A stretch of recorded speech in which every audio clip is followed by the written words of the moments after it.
Hi everyone, happy Friday. Welcome to WISP Presents How I Got into Sports Tech. I'm Lydia Hanowich, one of our volunteers on the team. For those of you who aren't familiar with WISP, it's a nonprofit that drives growth opportunities for everyone in the sports tech landscape. Today we're really excited to have Kari and Nicole here. We're going to be focusing on basketball and the sports tech industry. Good timing too with the return of the NBA, so it should be a good discussion. I'll hand it off to Sydney for the intros. Thanks so much. And I'm Sydney Sarachek. I'm also a volunteer and a team member with WISP today, and very excited about this NBA themed panel. So I want to introduce Nicole DeFord. She is the Vice President of Product Operations at Second Spectrum, where she leads all efforts involving hardware installation, on-site camera capture, tracking operations, data delivery, and customer relationships involving data and analytics products in sports performance. Prior to joining Second Spectrum, Nicole had worked in various project and product management capacities across technology, digital media, and consumer applications in sports and media. Her past employers include Major League Baseball, Advanced Media, Al Jazeera America, and Stats LLC. She received a BA in Mathematics, Chinese, and Economics from Washington University in St. Louis, where she captained the varsity swim team. Kari is the Vice President of Business Intelligence for Kroenke Sports and Entertainment.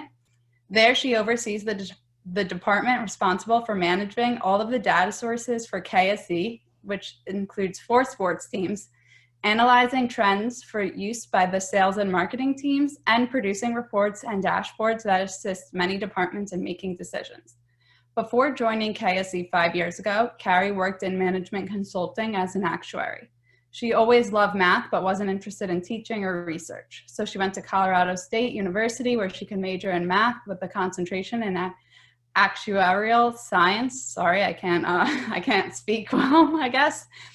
When it came to time for a career change, Kari took online classes to update her programming and data visualization skills. At that time, Kroenke Sports and Entertainment was just starting their business intelligence department.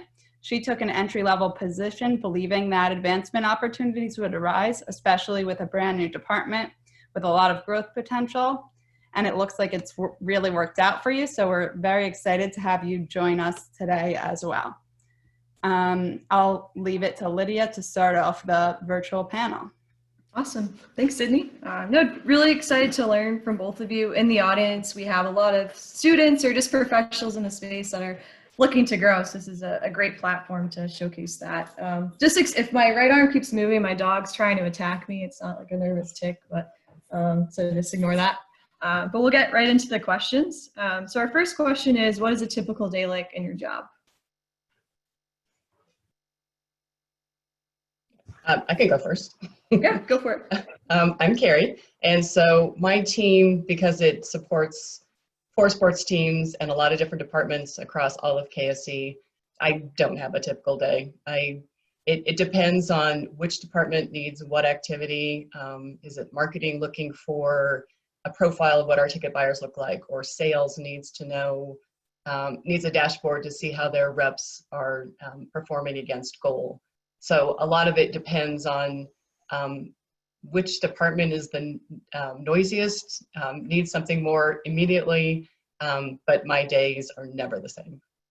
And it makes it a very interesting job, definitely.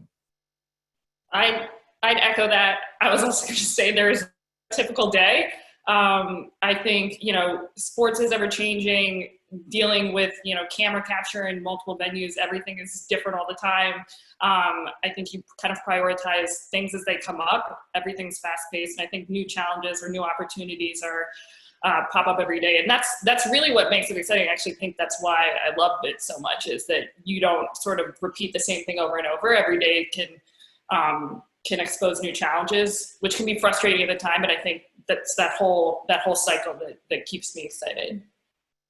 And Nicole, just like for how her everyday is so different, she was just in Orlando working on the installation of the cameras for the NBA bubble. So could you give us a little insider information on how your time in the bubble was? The legendary bubble. My time in the bubble was very exciting. Definitely one of those things where there was nothing typical about every day. I think that people will be really excited when basketball comes back. I think it's a really impressive presentation. The NBA has taken the facilities down in Orlando and really made them look really awesome. When they start broadcasting, I think everybody's going to be impressed with what was done. From my perspective, installations are just hard.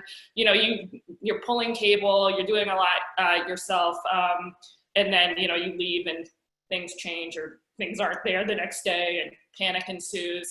So yeah, it was obviously a challenging situation, but I think a lot of people have risen up and really done an excellent job. And I think everybody probably on this call is just really psyched for basketball to come back. So I'm particularly excited. So it'll be great. Great. And our follow-up question to that was, how have your jobs been impacted by the NBA's return in Orlando, if you want to go? I guess I'll just jump in first. I think Second Spectrum is just jazzed that basketball is coming back. Obviously, with the pause, as I think most companies, there was an impact in staffing, and we've been really lucky to bring a lot of our team back, which is great because I think we have amazing people at Second Spectrum and getting to work on sports that we love and try out new technology and respond to a unique setup down in Orlando. And that has a lot of our team kind of working hard and diligently, but you've got a bunch of basketball fans at Second Spectrum, as you might imagine. So we're really excited to be able to come back, to bring the team back and to kind of continue to dive into products and a sport that we all love. Same with us. We are very excited. 2 of our 4 teams, actually 3 of our 4 teams are actually back in play, which is very exciting. And, for our teams, they were doing well and headed to playoffs, and then to have it suddenly just come to a screeching halt was so frustrating. But for my job specifically, it's been very interesting because before this whole COVID thing hit, 85% of my time was on ticket sales.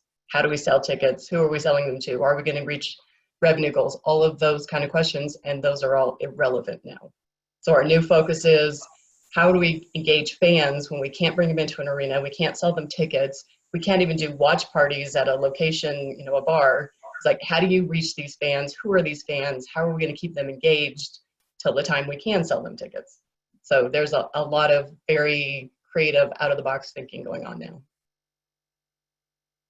Yeah, and as part of my day job outside of WIST, I'm a software engineer at the NBA, and so there's a lot of exciting things coming also with the live fan interaction that we'll hopefully be able to see soon. I know Nicole got to see it when she was on the court just doing installations in the Orlando Heat, and we got to see it as well. So we're excited for everyone to be able to feel like they're that sense of community when returning. When the games start again. Awesome. So question for Nicole, can you talk about the player tracking data for different sports? I know Second Spectrum is the official optical tracking data provider for the English Premier League as well as the NBA. What are some of the technical product challenges you've run into, and how have you solved them? Sure, yeah. So we are the official tracking partner for the EPL and also the MLS, and this is our first year for both of those. And our first season for the EPL will conclude on Sunday, which is really an exciting accomplishment for the company. I think that I see the differences in sports across a lot of levels. Immediately, it pops up in the fact that, with basketball, you're playing in these nice contained indoor arenas, and with football and soccer, you're outdoors and subjected to a lot more elements. So initially, the way that presents is just you're having to look at entirely different sets of hardware that are, capable of being outdoors, whether it's, in Florida where it's, 100% humidity and gross in the summer, or Minnesota where nobody wants to be in the winter. That initially is a big challenge. So that's one. It also kind of rolls down to our teams who are dealing with the actual tracking, introducing kind of different lighting, setting suns, shadows, that creates complications there. And just the size of the pitch in soccer versus a basketball court is much different. So you kind of see it initially take take shape in both of those. And then in terms of delivery and what products people are actually looking for is you're always going to have the base data, just the positional data that you get from tracking. And then I think it comes down to understanding the difference in markets. And you'll see there's differences in basketball analytics teams versus football or soccer analytics teams. Sometimes a focus on kind of performance and health is more prevalent in one sport than maybe it is in another sport. And so you're kind of basing what you're offering on who the sport is, who the client is, like where they're at. And different sports have evolved in different times in different ways in terms of how they've consumed player data. And Second Spectrum, I think, was one of the very first people to kind of take this huge amount of data and make it make sense. Back when I was at Stats really early on and we were dealing with data, people would be like, oh, so you can tell me like how fast this guy is running, like is he faster than Usain Bolt? That was it. Like that was as far as we could think with some of that number because it was so much. And now, you can break down a game and there's like 1,000 different, screen types that I don't even understand. That's what's so amazing about it. But yeah, there's variance in what people are looking, what the environment is. So it kind of impacts my entire pipeline. Definitely. One of my favorite things is when everyone always loves in basketball to focus on the average speed. And it's like, well, the average speed is probably going to be about the same every single game because even if they run, it's for, 10 seconds and then you're standing around a lot of the time. So it's not super telling. So just being able to think about what insights actually tell a story about the game is super important. Awesome. Yeah, I feel like there's definitely been that shift to like the storytelling with the data. Very cool. So our next question for Kari, can you please speak to some of the challenges your department faces in analyzing data from the professional sports teams, such as the Nuggets, Avalanche, Colorado Rapids, that KSC owns and operates? Sure. Probably the biggest challenge we have is getting our arms around all of the data that we have access to and understanding what all those sources are. My team, since I've worked at KSC, put in a data warehouse so we could capture these data. So it's not just ticketing and it's, their social media engagement and website traffic and concessions and food and parking and just all of these different sources. I've been here for 5 years and I'm still learning of new sources of data that I didn't know about. So a lot of the challenges, especially with that many teams, working with different vendors. We have different concessions out at the MLS stadium than we do at the Pepsi Center. It's just getting our arms around all that data and then how do we blend it together so we can really get a good feel for who our fans are and what they look like for the different teams because they're very different people. Awesome. Are there any key insights that you've discovered just looking at that data? And I think also like being able to look at it across sports. Yes. Yeah, and it's really interesting. So it is interesting that I get to look at it for different teams. We do some predictive modeling to help the sales team. So we want to know what are going to be our big selling games, which ones are going to struggle that we're going to need extra help with. What do our fans look like? What are they looking for? I've been here 5 years, so I've been through different good seasons. We've gone to the playoffs and really poor seasons and we struggle. And what those fans do in those time periods and found some interesting things that, I'm interpolating this into NHL versus NBA, but it could be a Denver thing. But the Avs fans are much more loyal. And, obviously Nuggets have a loyal base, but a lot of their fans run more hot and cold. So if they're not doing well, it's harder to, get them to come to games. And Avs seem to be sticking around more often. So I found that interesting. And then when we're predicting which games are going to be our highest sellers, the factors that go into that are different by the teams. So the Avalanche are much more opponent driven. The Nuggets obviously have those, but it's much more of is LeBron playing or not? There's some very definitive, yes, we're going to sell out this game. I don't care what team he's playing on. It's going to be a LeBron game. So we have, division rivalries, but it's much more heavily focused on the NHL side. And The NBA are more interested in which day of the week is it. They're much more apt to come if it's a weekend game. They seem to care more about that. And then for MLS, because obviously they're playing outside, it's more of a Memorial Day to Labor Day cycle. That's when our good games are, because they always play on Saturday. They always, the opponents don't really matter to the MLS for the most part. So it's interesting to see the different insights, and the profiles of the fans are very different. Season ticket holders look very similar between the NBA and NHL, but the single game buyers very different. That's super fascinating, I think, because like, I could say that the Knicks and the Rangers equally for a long time, both were not good, and the Knicks still are, the Rangers are better, but I would think that still, the Knicks are, their fans are way more loyal, even if you're going for a season with no hope. So it is really interesting how there are certain cities where hockey fans are just diehard. My mom's side of the family is all from Toronto, so I'm used to the diehard hockey fan mentality. Yep. Awesome. Thanks for that. Another question, so shifting gears a little bit about to Kari about your career itself and your career path. I know we have a lot of participants here who are trying to break into the sports industry, and something I think that's really interesting about your career path is just how you broke into sports. You worked at a management consulting firm for 16 years. Can you speak about making a transition to sports without any experience in the sports world? Because obviously, a ton of people always say that's the most difficult thing if you know the requirement is having experience, but you don't have experience, how are you ever going to get it to meet the requirements? Do you have any advice for participants looking to make a transition at a later stage in their career or break into the sports world right out of school? Sure. Yeah, and probably most of these people don't want to hear that I wasn't even looking for a job in the sports industry. It just that was what caught my eye while I was looking for a job. So I was incredibly fortunate.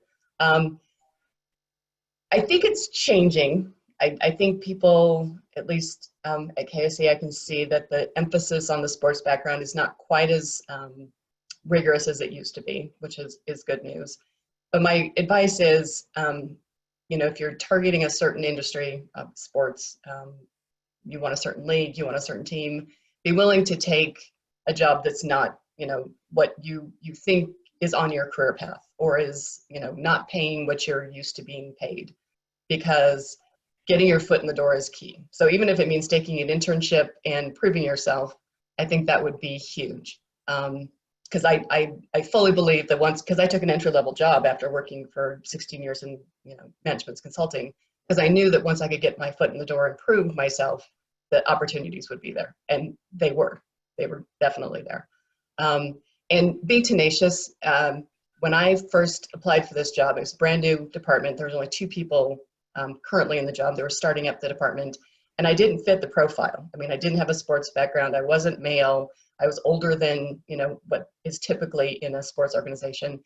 And I think that kind of, was a little bit, well, is she going to fit into this organization? And not discrimination, it's just, is this really the right fit? They offered the job to somebody else. And luckily for me, he backed out at the last minute. As soon as they posted it again, I'm like, I know this job's mine now. So it was just, hanging in there and not giving up, and just assuming because you don't fit the profile, you're not going to be able to get in.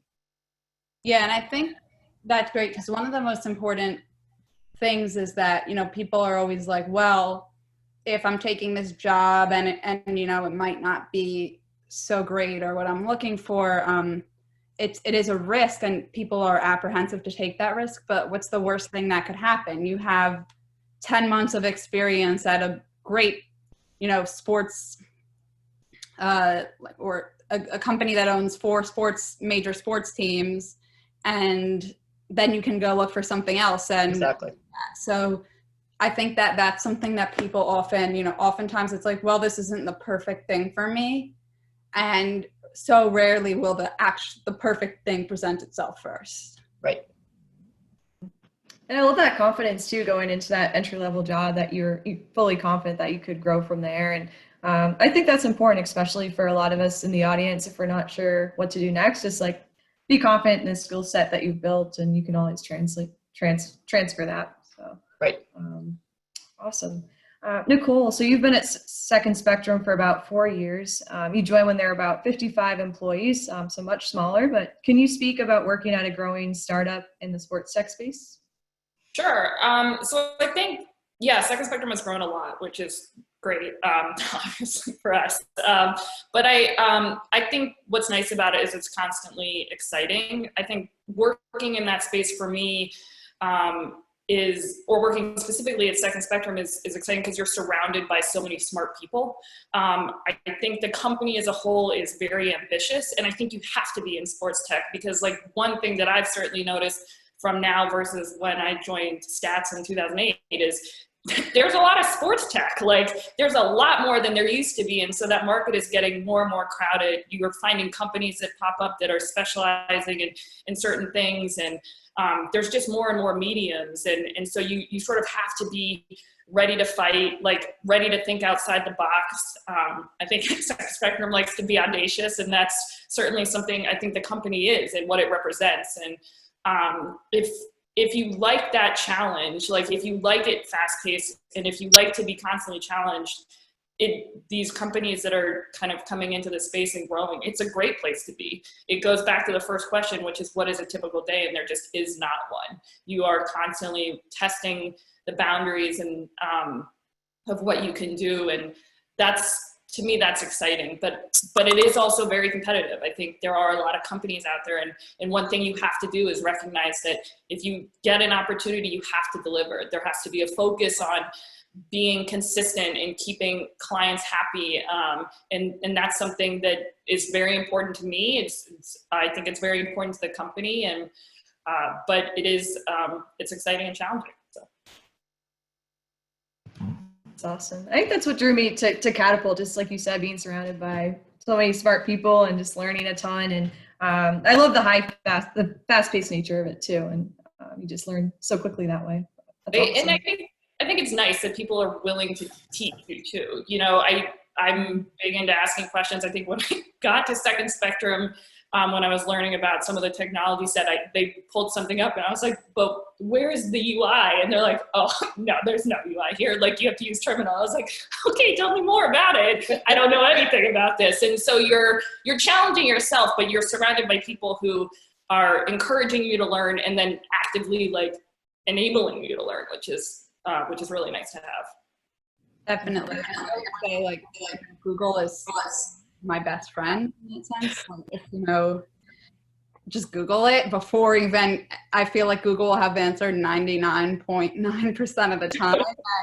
and sometimes you're on page 3 of the Google results and deep in there, but you'll usually be able to figure it out. Awesome. So we're going to transition now to a quick speed round. What are each of your favorite podcasts? Well, I'll start. My favorites are, I've just lost my favorite murder. I don't know why, but I love to hear the stories about murder and crime. And then on my data side, I love the 538 Politics podcast because they take everything to a data level, which I love. My favorite podcast is a podcast called Around the NFL, actually. It's an NFL Network podcast, and it's just sort of fun and about football. So that's the one that I always listen to. Like Kari, the murder podcasts are just like occasionally you just get sucked in. And you also, it's very ill-timed to listen to a podcast about the Donner family while driving over the Donner path. Don't do that. But yeah, I tend to focus on podcasts that are surrounded by entertainment. So a lot of stuff on the Ringer as well is what I'm listening to. Definitely. Same here. Awesome. What are each of your favorite books? My favorite book is Pride and Prejudice. I love the classics. Jane Austen is my favorite author. So I'd have to say those.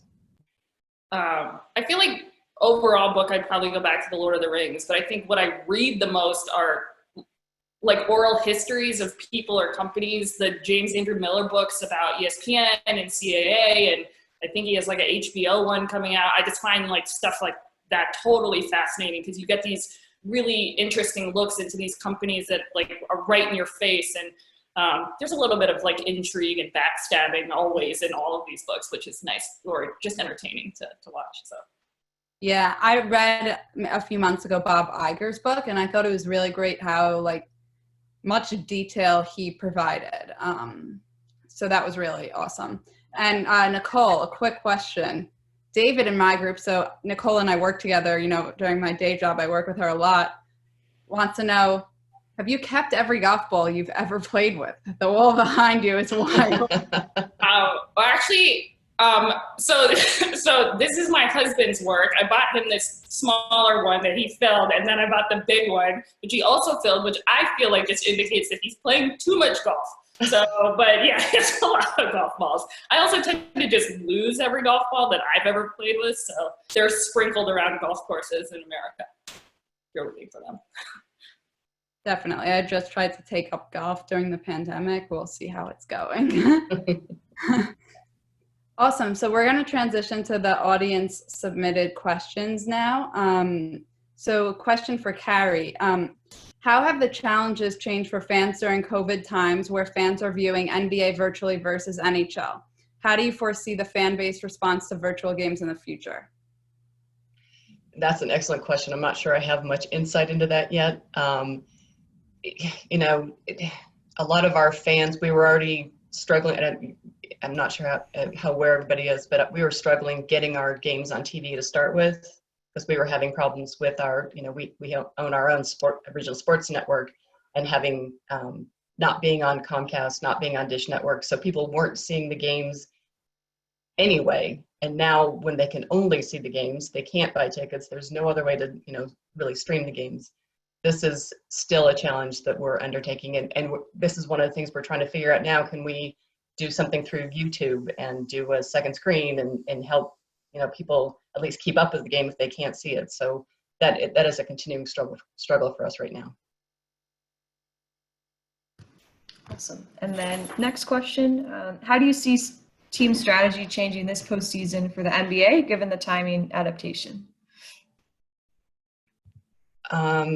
This is my guess. I have no inside information on this, so don't take this as gospel, but I am guessing that there's going to be little, if any, off season for us. And obviously the players will have a big say in that, so that remains to be seen, but you know, playoffs should go through mid-October, and they're, I think, looking to start again in December. So I don't think there's much time to really have an off season. With the virus, I don't see how they contain that or keep that kind of under control, letting everybody, you know, fly to Serbia and come back. So I think there's definitely some changes going on there. And from the business side, it's a constant target that we're trying to figure out what the end game is going to be like to start with. Are we going to have fans? How many fans? How is that going to be arranged? What can we sell? What can we sell them for? There's no guidance right now for what this is going to look like come next season. Definitely. I think there's a ton of things that are up in the air. And if players do fly to Serbia, maybe Djokovic should not have any tennis tournaments this time. I think that's a good idea. Awesome. So moving gears a little bit to being women in the sports tech space, we've seen a lot in the news over the past week about the toxic work environment for women at what we're calling now the Washington football team. The gender gap for women in technology is already huge, and because the sports industry is often male dominated, the gender gap for women in sports tech is even greater. So how have you been able to promote opportunities for women in your organization, or have seen, you know, management promote opportunities, and what have been successful strategies? For me, I have a team of 11 people, and only one of the other members is female. So I definitely see that gap, you know, real time. I'm very excited when I see a resume come across my desk that's female. I definitely will give that a second look, just because they're female, because it is such a still rare occurrence that I even get the resumes, even in, you know, the business side of things. If this isn't even the sports analytics side, or So I definitely, will definitely give them a little bit more of an opportunity, because I would really like to grow the number of women on my team. At KSC, I think they do a pretty good job of promoting women. We have a luncheon every year for the International Women's Day celebration, and we have quite a few women in leadership positions at KSC, which is really nice. So I think as an organization, people are walking the walk. They really are looking at those potentials. And I see this differently depending on which department you're in. So for the marketing department, there's lots of women. HR, there's lots of women. My team, not as many, unfortunately. Sales teams are pretty evenly split right now, both in leadership positions and on the sales floor, which is nice. So I try to encourage as much, cross-pollination as I can. So you can see that having a female voice in the room brings a different perspective that when everybody in the room looks the same, you're not getting. So that's one of the things I try and promote as much as I can to show that you really do get a more robust, better decision made when you have different voices chiming in. Yeah, and I think from my perspective, I also don't have that any women kind of in my direct reports. We do have some women on the operations team, which is great, and I agree when we have women on the operations team and when we were allowed to work in offices, it did actually change the vibe and structure a little bit. I'm always on the lookout for women. It is incredibly rare to find women kind of on the install side. But I'm always kind of keeping an eye open and encouraging women to apply to sports roles. Second Spectrum, I think, has really made an effort, specifically in engineering at our company, to try to bring on more women. And we have a ton of really talented female engineers. I think it's important to see women, when you do bring women into an organization, it's important for an organization to have women above them in the org structure, because it shows that you can achieve growth. If you see people above you and they're all different, they don't, nobody looks like you, it gives you the impression that there's not a lot of growth opportunity for me to get higher at this company. And so, we have some very talented senior female engineers, and I think that that's a great point of our company. I think the one thing that I'll always note is there should, it's not like if you get one woman in a meeting, we're great, we're supporting women. We shouldn't set quotas like that. In my opinion, just bring on all the women. The more women, the better. I've had tremendous experience working on teams that are all women. I think that that's the mindset that you have to have. There shouldn't be a quota. You should absolutely look for women. It is more challenging. And then you should encourage women to apply. Women, unlike men, won't apply if they don't fit 95% of the criteria. That's a much different characteristic of women versus men. And pushing women to try and to get out there, I think is something that we could all do. Definitely. And that's something that we've spoken about on some previous webinars is I'm sure you never thought 5 years ago you would be in the bubble nobody did even in the bubble, leading the install of the Second Spectrum cameras. But it's incredible with, how much people pick up on the job. And I think that women especially always think that they need to have that experience beforehand. And maybe part of that is just the way job descriptions are written. And maybe that's an area that, in the next 10 years will really change, because oftentimes you read it and it's this is a must. And, if you're on the hiring side, this isn't actually a must. We're looking for maybe one of these 10 things. If they have one, you're great. But, it is very intimidating, and it does deter a lot of people. And then when the pool is just one person. So it is something that I've kind of never thought about. Is there a better way to create these job descriptions so that we're incentivizing, or we're, making it less intimidating? Yeah, and one of the things that I've noticed is there seems to be this perception that you have to be a sports nut to work in the sports industry. So you have to have played sports and watch games every weekend. And unless you do that, why work in the sports industry? And that's actually, if somebody is sitting in an interview with me and is, keeps pointing to their background in sports and how they watch these sports, I'm thinking, yeah, that's great. That doesn't help me with how you're going to do your job. So I hopefully that's a perception that can start being chipped away at. And segueing into our next question from the audience, so aside from relevant work experience, what other skills would stand out to you on a woman's resume? Well, for me, having a tech background is important. So whether it's math, it's engineering, it's computer science, I definitely need people who have a logical data analysis way of looking at things, being creative, being innovative. But for me, it's having that as the first thing I look for. Yeah, I think some of the tech skills are super valuable. I think sometimes I look at, and I know that this is probably less common, I look at some of, maybe if they played a sport in college, or like some of what their additional interests are. Because I think if you dive deep down into some of those things, you're able to find patterns of dedication and persistence. And those are the things that sometimes don't stand out or you don't look at, but you can learn a lot more from a person, because if you go in, you're going to get a lot of canned answers in interviews anyway. If you start diving down into the lower things on the resume that I guess sometimes they assume that people don't read, those, you can get real genuine conversations and try to gain examples from people's lives that might not jump off the page or like don't fit all the time.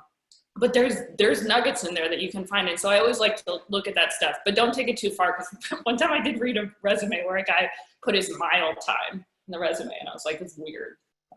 I don't know why this is necessary. Oh, was it? Was it pretty good? It was really fast, and that's why I was like, this is suspicious. Like, I wonder if I'm like, you don't have on your resume that you can run sub 5 minutes. Like, prove it. Interview, yeah, and you'll be like, here's a treadmill. Yeah.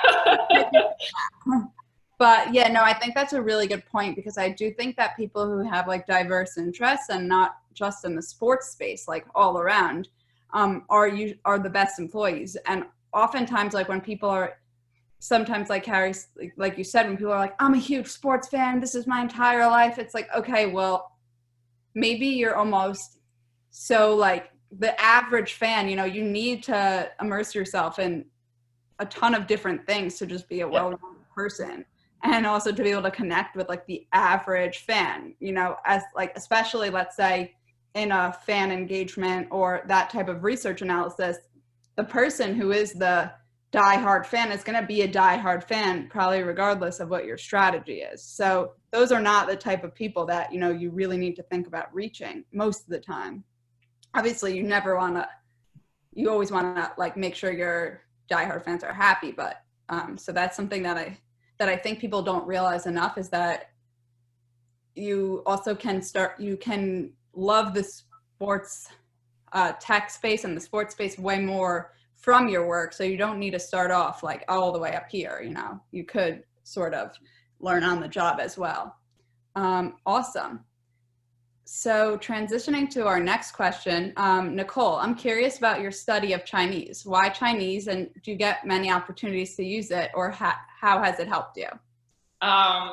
So I know my mom is probably watching this, which is very nice. I have family support, but she is probably saying that I speak very poor Chinese, if little, and I have not kept up with it. But I actually grew up overseas in Asia. So I have a big passion kind of from growing up over there, where I took French, which was misguided, but we all make mistakes when we're young. And then when I went to college in America, I was like, Chinese seems like the right choice now. I wanted to kind of continue to learn. I think that I have lost a lot of it, and I was never fully fluent. It's an incredibly difficult language, in my opinion. I have been able to go back to Asia a couple of times. When I have gone to China, I can remember like little bits here and there. But the biggest application I ever had was I got to go to a meeting a couple years ago where they were visiting from China, and when they would have conversations amongst themselves, I don't think they thought that I could speak Chinese, but I could pick up pieces of what they were saying, which is a real treat. But I chose Chinese just because of my background growing up, and I wish I was better at it, and I wish I had kept up on it. But you know, if you don't practice, you lose it. So. Yeah, and just about Nicole and Asia, my boss who worked with Nicole at Stats has like a running joke that she's like a pilot or something. I don't get it, but he always like, oh, are you ready to fly the plane? Because Nicole is just always traveling. So that goes along with the pilot in my head. Awesome. Our last question we have, Kari, is there any strategy that you use to diversify your hockey audience? That's a good question. I think we try and reach them through different methods. So instead of reinforcing the same message to the same people, we are trying to reach them in different ways. So in social media, in some of the youth programs, we're trying to reach out beyond just our loyal fans, which, you know, we've pretty well captured at this point. So it's finding new avenues to reach out to them and meet them in different ways, especially, you know, areas of the city where they don't have, you know, hockey programs already in high school. How do we go out and reach people that have never picked up a hockey stick, and how do we, you know, get them engaged in those ways? Awesome. Well, great. I think anything else, Sydney, that you want to cover? I think that's it. I mean, yeah, we're just piggybacking on the hockey piece. We're excited for the Kraken to join the NHL. And I know we have Kendall Tyson. She joined us here today, and she was on one of our past webinars. So we're very excited for her and the whole NHL Seattle team. And thank you all for coming. We've had a ton of great feedback in the chat, and we've had over 90 participants here today. So everyone just said it was super inspiring to hear from you guys, and we're really excited about the NBA returning. I think we could take a quick, panelist picture, and then Lydia will wrap it up. That sounds good. Are we taking it now? I guess I'll do a screen. Okay, yeah, I'll do it now. Okay. Last picture I looked really weird in. Fair. All right, I think I got awesome. Looking good. Yeah, just a few action items I have. If you're not following our social media at the moment, definitely give us a follow on Instagram, Twitter, LinkedIn, and then subscribe to our newsletter. That's a good way to just keep you in the loop about our webinars, because we have them every 2 weeks. And I really recommend just sharing these with any students that might, or anyone in their career that may feel a little lost at the moment and really want to get into sports tech. I think these webinars are really helpful for that. But thanks again so much, Nicole and Kari. This is awesome. Highlight of my day. So, thank you. It's super fun, and I love learning from Kari as well, and really valuable to kind of get her opinion, especially because we were both college math people. So I love seeing her. Likewise, this was more fun than I expected. So thank you. And hopefully, sports is more fun than being an actuary. Absolutely. All right. Thanks again, everyone. We'll send an email too, a follow-up with just to kind of recap some of the key learnings, and then yeah, love to hear your feedback. Awesome. Thanks, everyone. Bye, everyone.